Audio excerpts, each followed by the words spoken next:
kali ya wanita karir yang kita juga nggak tahu tuh mau bekerja, tapi nanti bagaimana membagi waktu dengan suami dan anak, tapi kalau nggak bekerja apakah bisa memenuhi kehidupan yang semua serba naik ini. Terima kasih banyak ya. Mas, satu lagi sebelumnya selamat atas terselenggaranya acara Laras Keren ini. Gimana setelah menonton film ini? Ya, film Laktazan ini artinya berbahagialah karena hidup ini isinya kapan kita senang, kapan kita sedih. Jadi Laktazan itu artinya bahagia kapanpun juga, ketika kita senang, ketika kita sedih. Tapi namanya manusia, kita juga nggak bisa tuh namanya sedih terus bahagia ya kan gitu. Tapi ya ternyata Tuhan memberikan ayat-ayat atau bilang sama umatnya kalau bagaimanapun keringnya atau cobaan hidup ini bisa nggak hadapinya dengan bahagia, karena mungkin dengan kita bahagia kita bisa dapat solusinya. Nangis nih tapi kita senyum, oh iya mungkin ada solusi, gue aja udah mau nangis nih karena bener, karena hidup ini penuh kejutan. Surprise tiba-tiba seperti film ini banyak surprise. Mana ada sih keluarga yang mau tiba-tiba terjadi perselingkuhan? Selingkuh itu apa? Ada salah satu dari suami atau istri yang berbohong, yang tidak atau tidak berbicara semestinya dan main belakang. Udah tahu punya pasangan tapi berselingkuh dengan orang lain, artinya apa? Nah itu ya. Tapi mungkin itu cobaan yang mesti dihadapi. Nah, apakah bisa terima dan memperbaiki itu silakan. Tapi ada juga yang nggak bisa terima, nggak memaafkan. Mungkin memaafkan tapi nggak aja, bisa aja kan gitu. Jadi ya di film ini bisa belajar menghadapi semua kesulitan hidup. Karena kita itu tidak tadi life full of surprise. Bagaimana kita bisa menghadapi dengan bahagia. Aku belajar dari Laktazan ini. Tapi Mas pernah melihat kehidupan nyatanya sama seperti di film ini nggak sih? Iya, banyak banget. Relate banget ada di lingkungan membahas. Nah, banyak. Tapi ya sudah, ya namanya hidup. Jalan hidup itu, garis hidup, ya nggak ada bisa rubah. Ya kan? Aku mau berubah dari misalnya bulan Bulan. Aku mau berubah misalnya jadi biar santri. Kan nggak bisa. Asli kelas ya asli kelas.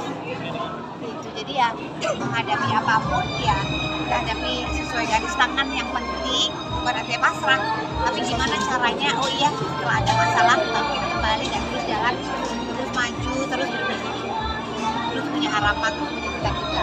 Ya begitu ada masalah, nah, makanya di Laktazan ini apakah masalahnya selesai, berakhir bahagia, apa itu mesti ditemukan diri sendiri masing-masing.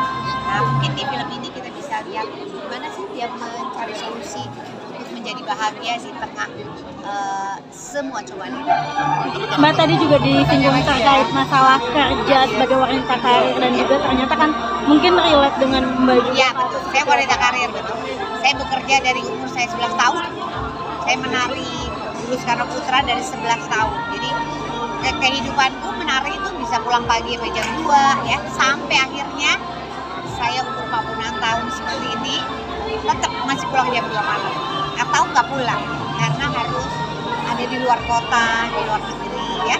Nah, tapi wanita karir ini seperti Alina ya mungkin sebaiknya nonton supaya tahu, oh kita tuh sebagai wanita karir harus bagaimana, apakah ada salahnya, apakah nggak bisa bener terus juga. Nah, jadi ya Mbak juga wanita karir kan, nah jadi gimana bisa punya tim yang solid, terutama pasangan yang equal dan menerima apa adanya gitu.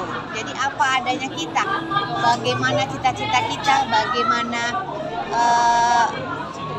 kerjasama bersama supaya keluarga tetap jalan seutuhnya, ekonomi baik dan semua cita-cita tercapai. Tadi juga disinggung soal garis takdir untuk kamu sendiri gitu, ketika menerima akan takdir itu tuh seperti apa? Takdir itu menurut aku ya harus dihadapi benar dengan bahagia. Karena tadi kita tuh nggak tahu lagi diem aja tiba-tiba surprise datang. Tiba-tiba apa nih? Berkah iya, tiba-tiba dapat berkah banyak, dapat kerjaan bertubi-tubi, dapat penghasilan banyak. Bisa juga tiba-tiba mungkin ada dijalik anak sakit atau apa ya, tapi kan datang. Tiba-tiba, ada lagi. Mungkin suami kenapa apa ya? Aku sebagai ibu rumah tangga, ibu juga, anak juga karena punya orang tua, ya harus ngomongnya pasrah ya. Ketika kita jalan hidup, ya udah nanti pasti ada solusinya. Kalau kita bisa bahagia artinya buka matanya, buka hatinya untuk mencapai solusi. Rasanya ngomongnya gampang, tapi pelaksanaannya susah ya. Nah, tapi jangan dibuat susah lah. Kalau bisa selalu ada solusinya. Mudah-mudahan semua ibu rumah tangga yang dengar bisa terus menghadapi hidup, terus bisa komitmen untuk jadi ibu, jadi istri, jadi wanita pekerja yang bertanggung jawab untuk usaha. Pasti hidup sebagai single mom seperti apa mungkin? Ya itu tadi, hidup dari single mom ya sangat berbeda dari kita punya pasangan. Jadi istilahnya pincang, tapi bagaimana lagi?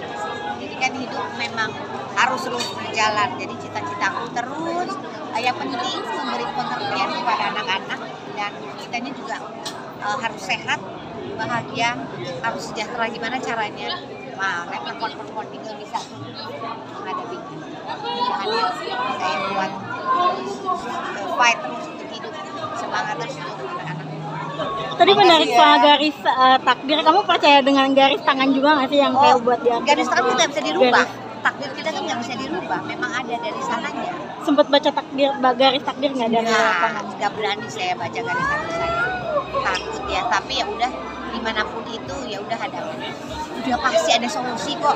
Kita punya nafas, punya cita-cita, udah pasti ada solusi. Di mananya? Cari. Aku misalnya masih cari takdirku kemana ya? Takdirku di bawah ya. Semua rezeki masih terus kita cari. Kamu juga bangun nafas, bangun tidur. Takdirku di mana? Rezekiku di mana? Masih terus cari. Makasih ya. Jodoh dicari juga. Waduh. Makasih ya. Pokoknya harus semangat hadapi hidup. Makasih. Mbak, soal Mbak Kak Aca dong terkait kabarnya. Ini mungkin supportnya mendengar kabar tersebut. Makasih ya. Oke.